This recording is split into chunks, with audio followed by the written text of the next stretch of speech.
ఒక వ్యక్తి ఆఫీస్‌కి బయలుదేరుతూ ఉంటాడు. అతనికి పిల్లలు లేని ఒక విధవ స్త్రీ ఎదురొస్తుంది. సో, ఇతనికి ఆఫీస్ సమయం అయిపోవడంతో సెంటిమెంట్ ఉన్నప్పటికీ ఆమెను తిట్టుకుంటూ ఎదురొచ్చిందిరా బాబోయ్! ఏం జరుగుతుందో ఏమో అంటూ బైక్‌లో వేగంగా బయలుదేరతాడు. దీంతో ఒక చోట లారీ యాక్సిడెంట్ అయ్యి చెయ్యి ఇరిగిపోతుంది. ఈమె ఎదురు రావడం వల్లే చెయ్యి ఇరిగిపోయిందని ఇంటికి వచ్చి ఆమెతో పెద్ద గొడవ పెట్టుకుంటాడు. నువ్వు ఇంట్లో ఉండొచ్చు కదా! ఎందుకు ఎదురొచ్చావు? నీలాంటి విధవ స్త్రీ ఎదురొచ్చే మాకు కీడు జరుగుతుంది కదా! అంటూ గొడవ దిగుతూ ఉంటాడు. ఇతనితో పాటు ఇతనికి ఆ కాలనీ వాసులు తోడై ఆమెని చీటిపోటి మాట్లాడుతుంటారు. వెంటనే ఒక స్వామీజీ భిక్షాటన చేస్తే అటువైపు వస్తారు. ఎందుకు బాబు ఆ విధవ స్త్రీని తిడుతున్నారంటే, ఈమె ఎదురు రావడం వల్లే నా చెయ్యి విరిగింది స్వామి, విధవ స్త్రీ కదా! ఇలాంటి వాళ్ళు ఎదురొస్తే మనకి కీడు జరుగుతుంది కదా! అంటాడు. అప్పుడు స్వామీజీ నువ్వు కళ్ళు మూసుకో నాయనా అంటాడు. కళ్ళు మూసుకుంటే ఈసారి కల్లో ఆ విధవ స్త్రీ ఎదురు రాదు. ఇతను ఒక్కడే బయలుదేరుతూ ఉంటాడు. సేమ్ స్పాట్ యాక్సిడెంట్ జరుగుతుంది. ఈసారి చెయ్యి విరగదు. మొత్తం పచ్చడైపోతాడు, చచ్చిపోతాడు.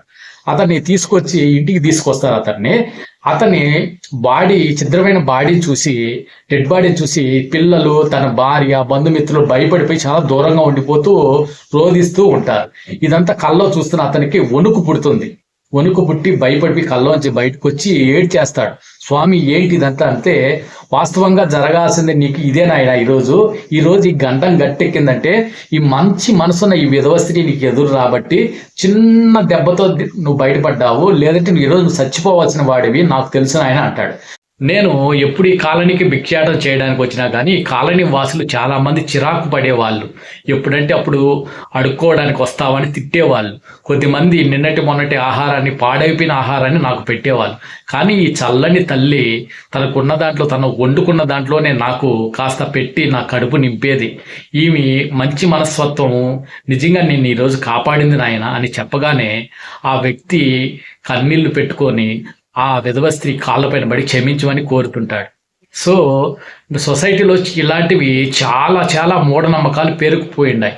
అందంగా, కలగా, నగలు, మంచి వస్త్రాలు ధరించిన వారిని చూసి వెళితే చాలా అద్భుతాలు జరుగుతాయని, దిగులుగా, దీనంగా, చింపిరి జుట్టుతో, మాసిన బట్టలతో ఉన్న వారిని చూస్తే చెడు జరుగుతుందని భావించే వాళ్ళు చాలా మంది ఉన్నారు.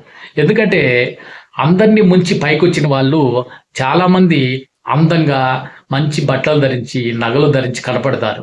అసలు మంచి మనుషులు వారు ఎవరిని ముంచడం తెలియదు, అన్యాయం చేయడం తెలియదు. కాబట్టి తమకున్న కష్టాలను భరిస్తూ దిగులుగా, దీనంగా కనపడతారు. కానీ తేడా తెలుసుకుంటే ఇలాంటి వారిని చూసి, ఇలాంటి వారు ఎదురొస్తే దీనంగా, మంచి మనసున్న వారు ఎదురొస్తే అన్ని మంచి పనులే జరుగుతాయి. మన పనులు దిగ్విజయంగా జరుగుతాయి. కానీ ఇలాంటి వారిని చూసి వెళ్ళరు, కానీ వెనక్కి వెళ్ళి ఇంకా వీరిని బాధ పెడతారు.